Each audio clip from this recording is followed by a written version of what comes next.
Assalaamu calaykum waraxmatullaahi wabarakaatu dhammaan asxaabta waa idiin salaama meel walbo adduunka aad ka joogtaan. Fadlan haddaad nagu cusubtahay subscribe saari channelkeena Khaybar channel. Cashirkanna waxaan ku qaadan doonaa Facebooka sida qofka blogga looga qaado. Facebooka qofka sida blogga looga qaado ayaan baranaynaa.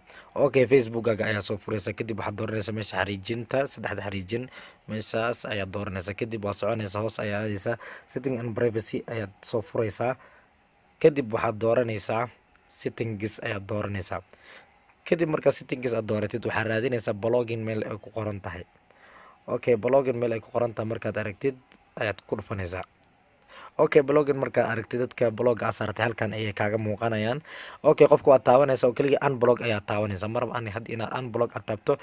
Okay, unblog markaad taabatid okay halkan ayaad imaanaysaa meesha searching ayaad imaanaysaa. Qofka blogga aad ka saartay ayaa raadinaysaa ma ahan inuu friend-iskaaga uu ka mid yahay. Qofkaasi friend-iskaaga kama mid aha marka haddaad blogga ka qaadid haddii kow ayaad ku darsanaysaa kadib wuu ku aqbalayaa markaas ayaad is arki doontaan inta ka horeysa laakiin friend-iskaaga kama mid ahan. Fadlan haddaa video gashay like saar channelkeena haddaa ku cusubtahay subscribe wixii fikraddeena comment inoogu soo gudbi. Salaamu calaykum waraxmatullaahi wabarakaatuh.